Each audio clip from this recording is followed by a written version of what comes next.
Ubu ni saa 10 n'igice ku saha mpuzamakungu ya GMT, isaha 12 n'igice mu Rwanda no mu Burundi. Muri studio muri kumwe na Robert Patrick Misigaro. Tubahaye mwiriwe mwese bahisemo guteramana natwe kuri no wa mbere itariki 7 z'ukwa 11 2022. Izi ni ngingo nkuru zigize amakuru yacu yo kuri no mugoroba. Mu gihe imigenderanire hagati y'u Rwanda na Repubulika ya Demokarasi ya Kongo bandanije gutosekara, u Rwanda gwemeza ko indege ya gisirikare ya Kongo yavogereye ikirere cago ikagwa no ku kibuga c'indege ca Rubavu ataruhusha.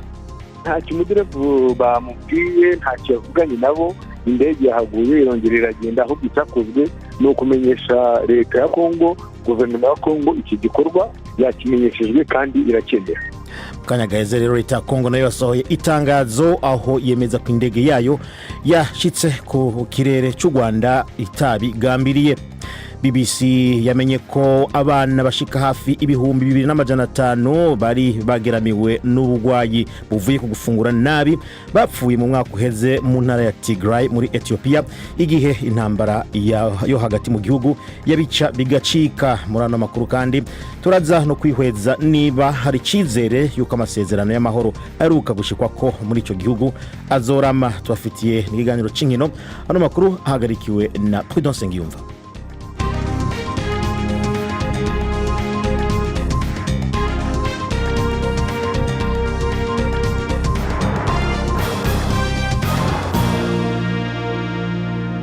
Imbere y'ivyo vyose banza mutega amatwi incamake y'amakuru ya BBC mushikirizwa na Ali Yusuf Mugenzi.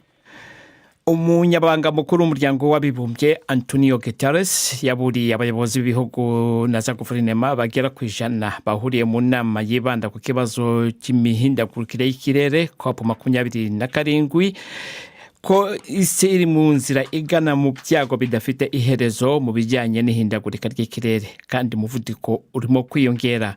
Bwana Guterres yasabye ko habaho amasezerano mashya hagati y'ibihugu bikize n'ibihugu bikennye. I'm calling for a historic pact. Nzaba ko haba amasezerano mboneka rimwe hagati y'ibihugu biteye imbere n'ibikiri mu nzira y'iterambere, ariko na cyane hagati y'ibihugu biteye imbere n'ibiri ku muvuduko wihuta w'iterambere. Amasezerano yo gufatana mu nda kuhindagurika ry'ibihe, amasezerano aho buri gihugu kigira kigoroka rushirije ko kugabanya imyuka muri imyaka 10 hakurikijwe ihangiro rya dogere 1.5. Amasezerano aho ibihugu bitunze kurusha ibindi n'ibigaga mpuzamakungu bitanga imfashanyo y'amafaranga n'ubuhinga byo gufasha ibihugu biri ku muvuduko wihuse w'iterambere kunyarutsa imigambi yavyo yo kwimukira ku masoko ntanganguvu yisubiriza. Hagati aho Minisitiri w'Intebe wa Barbados Mia Mottley yavuze ko amajyepfo y'umugabane w'isi abayeho ku mpuhwe z'ibihugu biri mu majyaruguru y'umugabane w'isi. Yavuze ko ibihugu byo mu majyepfo bidahabwa amafaranga bikeneye kugira ngo bishobore guhangana n'ingaruka zihindagurika ry'ikirere. Yasabye ko habaho ivugurura mu mikorere y'ibigo by'imari ku isi. Yanavuze ko kandi ko ibigo bicuruza ibitoro bigomba gutegekwa gutanga umusanzu mu kiga gitanga indishyi ku bihugu biri mu nzira y'amajyambere kubera ingaruka ziterwa n'ubushyuhe bwiyongera ku isi. Umukobwa w'impirimbanyi mu kurwanya ihindagurika ry'ikirere Greta Thunberg ukomoka muri Sweden yavuze ko igihe kigeze ko abantu bari imbere mu rugamba rwo guharanira ihinduka ry'ikirere kubirwanya ko bahagurikira byimazeyo icyo gikorwa. Nyuma y'imyaka 4 kuva ashishikarije urubyiruko ku isi guhagurikira kurwanya ihindagurika ry'ikirere, yavuze ko ubu hakenewe uburyo bushyashya. Uwo mukobwa ufite imyaka 19 yabwiye biro ntaramakuru bya muri Sweden ko bitumvikana ko abantu nkawe bari mu bihugu nk'igihugu kitaragerwaho ingaruka zikomeye ziterwa n'ihindagurika ry'ikirere nka Sweden ko aribo bari imbere mu kubiharanira. Greta Thunberg utari muri iyo nama watesheje agaciro iyo nama ya COP27 avuga ko ari ihuriro ryo kuvuga gusa ku bidukikije. Yavuze ko amaze kubona ko abayobozi ku isi badafite ubumenyi kuri icyo kibazo giteye ubwoba. Minisitiri w'ingabo wa Ukraine yashimiye icyo yavuze ko ari intwaro zo kwirwanaho mu kirere icyo gihugu cyakiriye. Oleksiy Reznikov yashimiye ibihugu bya Norvege, Amerika na Espagne kuri izo ntwaro. Ukraine iri mu kugerageza kongera ingufu zo kwirinda mu kirere mu buryo bwihutirwa kugira ngo ishobore kurwanya ibitero by'Uburusiya byibasira ibikorwa remezo bitanga ingufu muri icyo gihugu. Mukomeje kumva aya makuru kuri BBC Gahuza Miryango. Umuyobozi w'igisirikare wa Ethiopia, leta ya Ethiopia n'umuyobozi w'inyeshyamba zo muri Tigray bari mu nama ibera muri Kenya yiga ishyirwa mu bikorwa ry'amasezerano yo guhagarika imirwano yemejwe mu cyumweru gishize. Iyo nama y'iminsi 3 iyobowe n'intumwa y'umuryango w'ibihugu bya Afurika Olusegun Obasanjo na Uhuru Kenyatta wari perezida wa Kenya. Hari impungenge kubera imirwano idakomeye ikomeje muri Tigray. Abantu bagera ku bihumbi 600 maze guhitanwa n'iyo ntambara imaze imyaka 2. Inkuru yateguwe na Mary Hapa murekezwaho na Yvette Kabatesi. Uhuru Kenyatta wahoze ari perezida wa Kenya yatangaje ko impande zombi zigenda zitera intambwe gake gake. Yavuze ko yizera ko ubutaha bazahurira i Tigray na nyuma yaho Addis Abeba bizihiza ibyo bagezeho. Ikizere ni gike kuri ibyo. Si ubwa mbere agahenge gashyirwaho umukono, nubwo bibaye mu gihe cyiza guverinoma ya Ethiopia n'abayifasha ubu bafite imbaraga nyinshi i Tigray. Hari impungenge z'uko ayo masezerano atari mu buryo buhamye bwo kugenzura ibiberayo. Imiryango irengera ikiremwa muntu yashinje impande zombi amabi, kandi hari ubwoba bw'uko urwango rukomeye rufitiwe abanyatigre bahoze bakomeye rushobora kubyara kubahashya bikarishe. Ndangiriza amakuru avunaguye ku nkuru yo muri Nigeria, aho abantu babiri b'ibyamamare muri Nigeria mu gukoresha urubuga nkoranyambaga rwa TikTok bakatiwe gukubitwa inkoni no gukubura inzu z'inkiko mu gihe cy'ukwezi kumwe bamaze guhamwa n'icyaha cyo kwanduza izina rya guverineri w'intara. Abashinzwe amategeko mu ntara ya Kano yo mu majyaruguru ya Nigeria bavuze ko Mubarak Issa Mohammed na Mohamed Bola basebeje guverineri Abdullahi Ganduje muri video bashize kuri urwo rubuga nkoranyambaga. Abo bagabo basebeje uwo guverineri bavuga ko yambuye ubutaka, arya ruswa no gusinzira ari mu kazi. Nyuma bemeye ko bakoze ibyo kosa, buri umwe aza kubitwa inkoni 20, atange amande y'amadolari 23, kandi bazakubura inyubako z'inkiko mu gihe cy'iminsi 30. Robert Rakoze Ali Yusuf Mugenzi kuri ncamake y'amakuru ya BBC.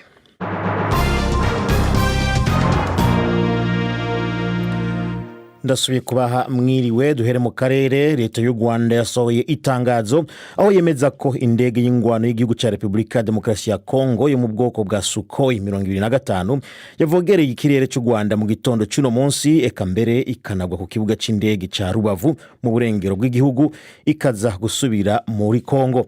Si ubwa mbere u Rwanda na Kongo vyagirizanya kuvogera imbibe mu gihe imigenderanire hagati y'ibihugu imaze gutosekara. Twashatse kumenya neza amakuru y'iyo ndege, mvugana n'icegera cy'umuvugizi wa leta y'u Rwanda Alain Mukurarinda, atangura ambwira yuko iki ari ikindi gikorwa c'agasomborotso ca Kongo.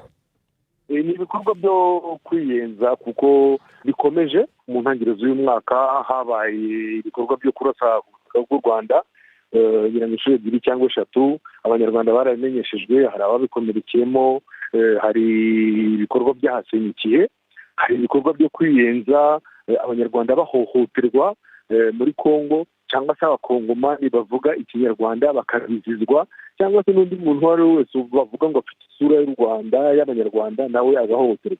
Ibi byose ni ibikorwa by'ubusotoranyi tubona bikomeje, ariko kandi bikanagaragaza ukwivuguruza nko muri disikuru y'umukuru w'igihugu cya Kongo, ijambo ejo bundi yagejeje ku baturage be avuga ati bashyize imbere inzira y'amahoro, bashyize imbere diplomasi, nubwo diplomasi namenyanye wenda n'intambara nayo yaba, ariko hari n'izindi nzira ziri gukorwa zijyanisha ku mahoro. Hari ibikorwa Kenya imaze iminsi ikora byo gushyiraho uriya mutwe wa gisirikare, hari imishyikirano cyangwa se imibonano yakorewe i Rwanda, hari ibyabereye i Bujumbura. Ukaba rero ari ukwivuguruza kubona hari ibikorwa bishaka gushakisha amahoro birimo bikorwa uyu munsi, ariko hagakomeza n'ibikorwa by'ubushotoranyi byo kwiyenza. Ngarutse kuri indege mwavuze mu itangazo ryasohowe, biragoye kumva ukuntu indege y'ikindi gihugu y'intambara atari indege y'abasivile yoza ikarengana ikinjira mu kirere cy'icyo gihugu kindi ikanagwa ku kibuga cy'indege hanyuma igasubira inyuma. Nta nico umudereva wayo mwamubwiye? Ntacyo umuderevu bamubwiye, ntacyo yavuganye nabo. Indege yahaguye irongera iragenda, ahubwo icyakozwe ni ukumenyesha leta ya Kongo, guverinoma ya Kongo iki gikorwa yakimenyeshejwe kandi iracyemera. Byagenze gute ngo iyo ndege yemererwe kugwa itasabye uruhusha? Kuko mubundi ku bibuga vy'indege umengo babanza gusaba uruhusha. Ntabwo indege yahaguye isabye uruhusha. Ibyo ngibyo byose rwose byumvikane bisobanuke. Ari niyo mpamvu guverinoma y'u Rwanda yishimiye iki gikorwa igahita ikimenyesha guverinoma ya Kongo, kandi nk'uko nari maze kubivuga guverinoma ya Kongo nayo ikacyemera. Kuri ubu duheruka ibihugu vyombi ababiserukiye hari ukuntu base n'ababwiye ko bahagaritse ibikorwa. Ubu Rwanda na Kongo muri kuvugana biciye mu buhe buryo? Uburyo bwo kuvugana burahari, n'ibyo uvuze byo kuba abari bahagarariye ibihugu byombi wa Kongo baramuhamagaje ndetse u Rwanda bakamwirukana, ntabwo byasobanuye ntibivuze yuko ambasade zifunze. Kuvuga ngo uburyo bwa mbere burahari, hari uburyo bwo kuvugana binyuze ku muhuza, ubwo buryo burakoreshwa, ndetse bakaba banavugana bakoresheje n'ibihugu by'inshuti byayo bya hafi bya kure. Ubwo buryo bwose burakoreshwa. Muzi ko na perezida wa repubulika y'u Rwanda yanavuganye n'umunyamabanga mukuru w'umuryango w'abibumbye. Uburyo rero bwo kuganira burahari. Hanyuma kuba Kongo iriko irinjiza ugwaruka imisore n'inkumi mu gisirikare mu ntumbero yo kwitega itana mu mitwe rishoboka n'u Rwanda, kuri Rwanda rwanyu mwebwe mu byakira gute? Ibyo ngibyo ni uburenganzira bwa Kongo, ni uburenganzira bw'abayobozi ba Kongo kugira uburyo bitwaramo kugira ngo barinde ubusugire n'umutekano w'igihugu cyabo. Ariko nk'uko byatangajwe mu itangazo rishize rya guverinoma y'u Rwanda, nayo yatangaje yuko ikurikirana umunsi ku wundi, isaha ku yindi, ibibera muri Kongo ndetse n'ibibera mu Rwanda, ku buryo nta cyakorwa ngo kibe cyayitungura. Alain Mukurarinda, icegera c'umuvugizi wa leta y'u Rwanda.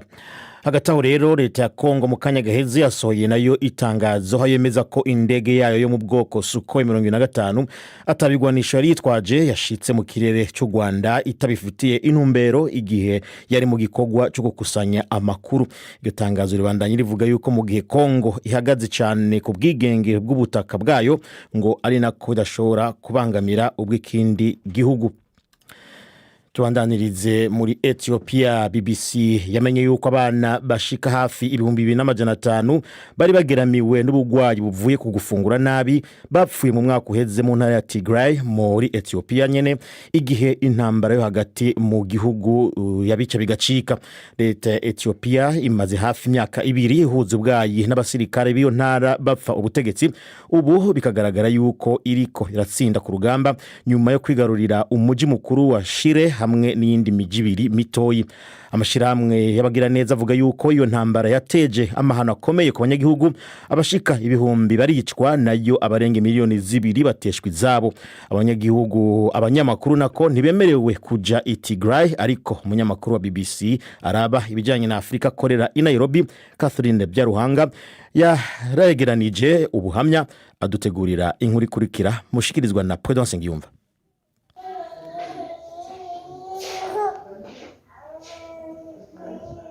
Ayo ni amarira y'abana b'intege nke baheze mu gihirahiro kimwe mu ntambara rwishi ku isi, ariko ihishe kurusha izindi mu majyaruguru y'agace ka Tigray muri Ethiopia.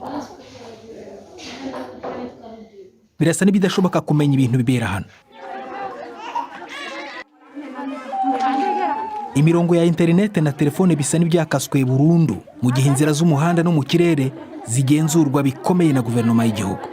Inkeke iruta izindi ni abana. Video yafatiwe mu majyaruguru y'akarere ka Aiferom irerekana ababyeyi bishwe n'inzara bari kwita ku bana babo barwaye bwaki.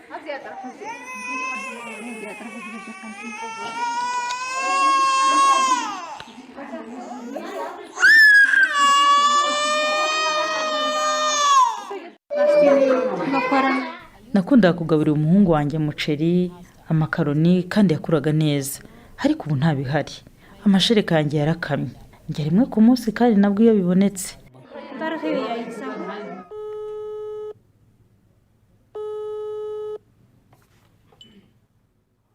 mu gihe cy'ibyumweru byinshi bagenzi banjye nanjye ubwanjye twagerageje kuvugana na Tigray ku bibazo by'itumanaho ridakora neza mu kugerageza kumva uko ibintu bibera hano bimeze.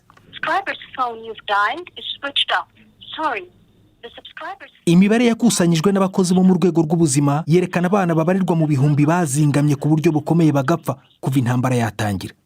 Barimo bagera ku bihumbi 2450 bapfuye hagati y'ukwezi kwa karindwi kwa 2021 no kwa karindwi k'uyu mwaka wa 2022. Mu myaka ibiri ishize kuva intambara yatangira, impfu z'abana barya nabi bazingamye ziyongereye ku rugero rw'1,500 kw'ijana.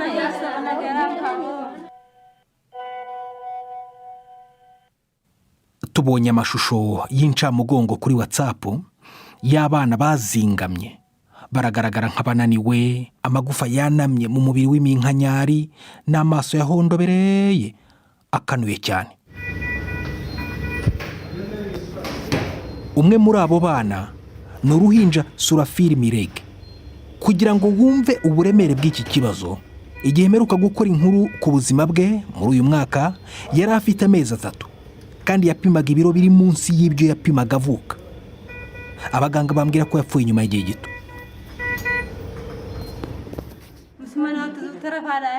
Abakozi mu rwego rw'ubuzima bizera ko impfu z'abana nka Surafili n'iz'abandi bashoboye kubarura ari agatonyanga mu nyanja.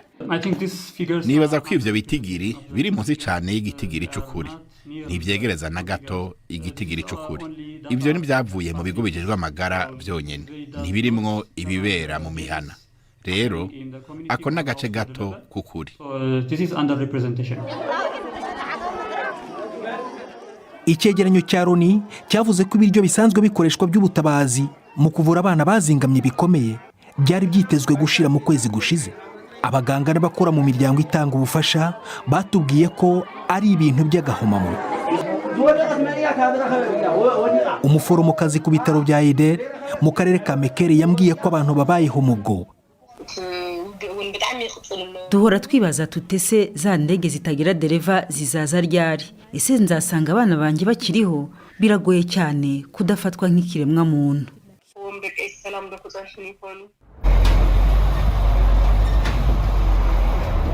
Byizerwa ko impande zombi muri iyi ntambara zakoze ibikorwa bibangamira uburenganzira bwa kiremwa muntu n'ibyaha by'intambara. Abantu babarirwa mu bihumbi barishwe, ibitaro birasenywa cyangwa birasahurwa. Guverinoma y'igihugu yarezwe kuzibira inzira ijya Tigray inyuramo ibiva kuri peteroli, amabanki ntakora ndetse n'amashanyarazi ava ku murongo w'igihugu. Twasabye guverinoma ya Ethiopia kuduha ikiganiro ku buzima bw'abana bo muri Tigray ariko ntiyasubije.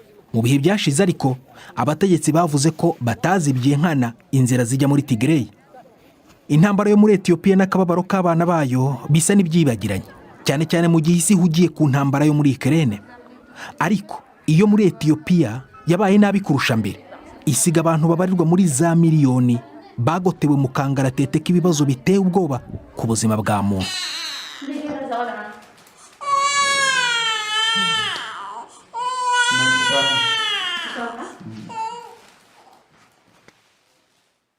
Yari inkuru ya Catherine Byaruhanga. Tigray rero ubu harangwa gahengwe nyuma y'amasezerano y'amahoro yashizwe ko umukono mu ndwi iheze muri Afrika y'Epfo hagati ya leta Ethiopia n'abarongozi b'intara ya Tigray. Twashatse rero kumenya niba ayo masezerano afise amahirwe yo kurama. Mugenzi wacu Prudence Nsengiyumva atavugana na Patiri Desire Yamuremye yihweza utuntu n'utundi mu bya politike n'imigenderanire. Yatanguye amubaza niba uko tuvuga yuko intambara irangiye. Ntawovuga ngo biraheze kuko urabona kumvikana kw'agaje intambara byagenze, urabona ko leta yari imaze iminsi yagize cyo muri Tigray, bakabona n'ibya bintu byo kubacira inzira bijyanye n'igikeyo. Nibaza ko ingingo abo muri Tigray bajya muri Tigray bafashe kugira ngo ibyo kandi bongere bagabanure ububabare bw'abanyagihugu babaye abantu bashobora kuronka ibyo barya, ibitaro bimeze byugururwa. Igisigaye ngira ngo nicyo gikomeye cyane. Umuntu kibaza yibaza ati mbega bizogenda neza Eritrea itari ifitemo uruhara muri ibyo byo guhagarika intambara. Nicyo ngira ngo umuntu yovuga, ariko n'inzira nziza yugurutse kugira ngo ibiganiro myiza byo kugarukana amahoro Burundi muri Ethiopia bishoboke ngira ngo bazatangumvikana ingene bijya kuvanga bizogenda nk'uko nabonye muri rupapuro rw'inzira bagiranye mu cyerekeye izahabu. Ariko se ko abarwanyi ba TPLF hariya muri Tigray nyine bamye bavuga ko batazahwema batabonye ubwigenge, ibintu byanatumye bafata intwaro, nta bwigenge babonye kandi intwaro bazishyize hasi. Umuntu yavuga ko bashobora kuzongera bakubura intwaro cyangwa byaba birangiye bacitse intege. Urabona intambara irimo ibintu bivangatiranye, intambara cyane n'inyungu zo hanze ngo bikavangatirana n'intambara y'amoko atandukanye muri Ethiopia. Abo muri yo kibaza ati abandi batagiye nabo bazobigenza gute, mbega nabo bazohagarika iyo ntambara nyene. Icyo kibazo ngira ngo umuntu yo kwibaza, urabona ngo iyo abantu babagwana hari umuntu abona ingufu zaho zigeze naho zishika avuga ati reka niki nzome ndacembera. Icyiza nuko amasezerano yo guhagarika intambara ariko hagarariwe n'abanyafurika abose bo batanjo Uhuru Kenyatta ujya mu mupfasoni yabaye icegera igihugu muri Afurika y'Epfo. Ni intambwe iboneka ntoyi yerekana ko abanyafurika bashobora gutorera ingorane ibibazo byo muri Afurika baraza ukuboko kw'abazungu naho uburyo babutaye. Umuntu yavuga ko aya masezerano kuba abantu bavugwa ko barenga 100,000 bitekerezwa ko bishwe muri kariya gace, bishwe n'abanya-Ethiopia ubwabo, no kuvuga hagati y'impande zombi, ikintu bisobanuye ku karere cyane cyane mu rwego rw'umutekano n'uburyo amahoro ahagaze, yavuga ko ari iki? Intambwe ya mbere umugabo atari nini bahuca kumvikana ingene ingendo y'amahoro tereza kugenda babijeje n'abazumvikana ingene njya mu gisirikare, mbega azoba no gusaba yuko ara mu TPLF bajya muri leta federal. Ibyo naho ubizi kintu cyanyuma intambara yeze byo yakuzanira ni gushiraho ya migwi hejwe gusubiza hamwe ya migwi igeje kuriranira impanda zose ziragirizanya ubwicanyi ndanye n'ubwicanyi bujanye na byaha bitagirirwa ngure mu bwo tumaze kubibona rimwe na rimwe haraba bijya mu gifaransa bita ministry muri bene ibyo gutorera umuti intambara mu gihe mu biganiro. Mu kanya waruvuze ko kuba impande zombi zageze ku biganiro by'amahoro hatagombye ukuboko kw'abazungu nk'uko warubivuze byaba ari ikintu cyiza, ariko umuntu agendeye kuri ibyo ngibyo, intambara ya Ethiopia yo muri Tigray bivugwa ko ni intambara isa nk'iyibagiranye cyane kubera iyindi ibera hano mu Burayi muri Ukraine. Kuki ibihugu bya Afurika bidashobora kwishyira hamwe ngo bifashe nka Ethiopia ubwo bigatega amaboko inkunga ziturutse muri abazungu bavugaga ko batagize ukuboko muri ayo masezerano?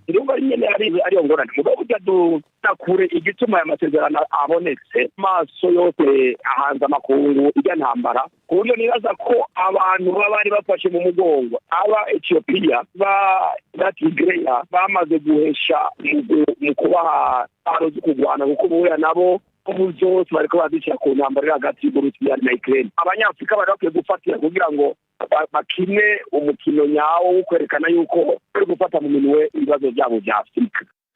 Patiri Desire Yamuremye yuheza tuntu n'utundi muri politike n'imigenderanire. Iyi ni BBC Gahuza Miryango, muratwumva muciye ku rubuga rwacu bbcgahuza.com, kuri Facebook Live, kuri FM Igoma, muratwumva kandi kuri Radio Kisoro FM aho ni mu bumanuko bwa Uganda.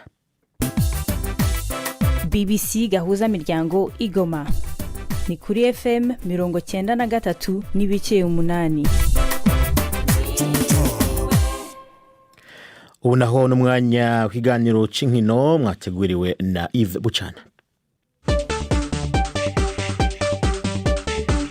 Mwiriwe neza bateze amatwi BBC. Amakuru y'imikino nyahere ku mugabane w'Uburayi. Ikipe ya Liverpool yongeye gutomborana na Real Madrid ni mu mikino ya kimwe cya 16 cy'irushanwa ry'igikombe gihatse ibindi Champions League, kugisa n'isubiramo ry'umukino wa nyuma umwaka ushize ubwo ayo makipe yahuraga. Real Madrid ifite icyo gikombe inshuro 14, icyo gihe yatsinze Liverpool 1-0 umukino wabereye i Paris. Muri iyo tombora ikipe ya Manchester City izahura na RB Leipzig yo mu gihugu cy'Ubudage, naho Tottenham ihure na AC Milan. Ni mu gihe Chelsea yatomboye Borussia Dortmund yo mu Budage, Paris Saint-Germain ikazakina na Bayern Munich. yo mu gihugu cy'Ubudage. Club Brugge yo mu Bubiligi izahura na Benfica, naho Frankfurt ikine na Napoli, ni mu gihe Inter Milan yo mu Butaliyani nayo izakina na FC Porto yo muri Portugal. Mu Rwanda, amakipe y'u Rwanda mu mukino wa sitting volleyball w'ababana n'ubumuga, amakipe y'abagore n'abagabo ari mu irushanwa ry'isi mu gihugu cya Bosnia Herzegovina. Ikipe y'u Rwanda y'abagore yakatisha itike yo gukina kimwe cya kane nyuma yo gutsinda iya Ukraine amaseti 3-2. Mu bagabo, u Rwanda rwatsinzwe na Brazil amaseti 3-0, 25-21, 25-15 na 25-18. Abagabo bo nta cyizere bafite cyo gukomeza kuko bamaze gutsindwa imikino 3. Shampiyona y'u Rwanda y'umupira w'amaguru yarakomeje mu mpera z'icyumweru. APR FC yatsinze Gorira igitego 1-0, AS Kigali inganya na Bugesera 0-0, Espoir inganya na Gasogi 1-1, Rutsiro nayo inganya na Kiyovu ibitego 2-2. Kuwa gatanu Rayon Sport yari yatsinze Sunrise igitego 1-0, naho kuwa gatandatu Musanze yari yatsinzwe na Mukura ibitego 3-2. Rayon Sport ni ya mbere n'amanota 18 ikurikiwe na Kiyovu Sport ifite amanota 17.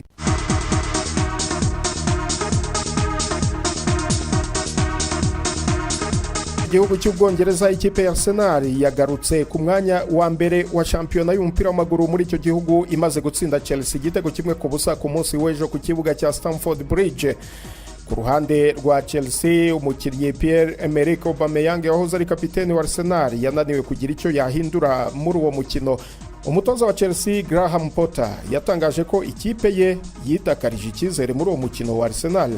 Gutsindwa bivuze ko bataratsinda umukino n'umwe mu mikino 4 iheruka, bikaba ari ubwa mbere kuva mu Kuboza mu mwaka wa 2020 ubwo bari bayobowe na Frank Lampard. Potter watangiye imirimo ye yo gutoza Chelsea nyuma y'uko Thomas Tuchel yirukanwe mu kwezi kwa 9, ati imbaraga zari zihari, twakubiswe gusa n'ikipe nziza. Ubu Arsenal iri imbere ya Manchester City yirusha amanota 2. Ni mu gihe kandi ejo Aston Villa yanyagiye Manchester United ibitego 3-1. Intsinzi yayo ituma Villa igera ku mwanya wa 13 ku rutonde rwa shampiyona. Ahandi ku mugabane w'Uburayi, mu gihugu cya Espagne, ikipe ya Real Madrid irakirwa na Rayo Vallecano. Intego ari ukwisubiza umwanya wa mbere watwawe na Barcelona. Ku munsi wo kwa gatandatu itsinze Almeria ibitego 2-0 gusa. Real Madrid irakina idafite rutahizamu wayo Karim Benzema ugifite ikibazo cy'imvune. Soreze mu Butaliyani, ikipe ya Juventus yarayitsinze Inter Milan ibitego 2-0. Hagati aho ikipe ya Napoli kuwa gatandatu yatsinze Atalanta 2-1, ikomeza kongera umubare w'imikino imaze gutsinda, dore ko imaze gutsinda imikino 14 yose yikurikiranya. Amakuru y'imikino nari nabateguriye nahanya soreje gendi Ive Bucyana. Bibisiga uza miryango mu karere k'ibiyaga bigari.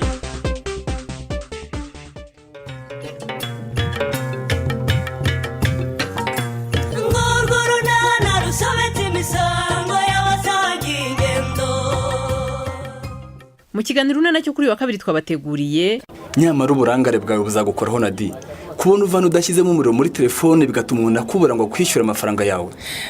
We uravugisha kuri yari yazanye amafaranga yansigayemo Patri cyane rwose. Mbega umunsi ngo ndawutangira neza we, namushakira he Patri? Uretse kwishima ko ayo mafaranga si ugupfa kuyakwishyura gusa na di. Kubera iki se we? Sayange umuntu ushinzwe ubutaka ku murenge ko yagukozeho uravuga iki na di? Yankozeho gute se? Ni 12:45 kuri BBC. Nejo rero ni muze mutangwe, twaba turiko turasozera amakuru yacu yo kuri no wa mbere. Gusa nkaba no bibutsa yuko mu gihe imigenderanire hagati y'u Rwanda na Repubulika Demokarasi ya Kongo bandanye itosekara, u Rwanda rwemeza ko indege ya gisirikare ya Kongo yavogereye ikirere cyago ikagwa no ku kibuga c'indege ca Rubavu ataruhusha. Ibintu Kongo nayo yemanze ko ari byo mu itangazo yasohoye mu mwanya uheze, aho yavuze yuko iyo ndege ya gisirikare ngo atabigwanisho yari yitwaje, ikaba yari mu butumwa bwo gukusanya amakuru ikarengana urubibe rwayo igashika ku kirere cy'u Rwanda itabiteguye. ano makuru mushaka kuyumviriza kandi muciye kuri Facebook mu BBC karondera BBC Gahuza, mushaka kandi kuyumviriza muciye ku rubuga rwacu bbcgahuza.com canke mukayumva muciye kuri podcast aho muyikura hariho hose, na cyane cyane abashobora kuyibona kuri Spotify. Ano makuru yaragakiwe na Prudent Sengiyumva, mugire umugoroba mwiza.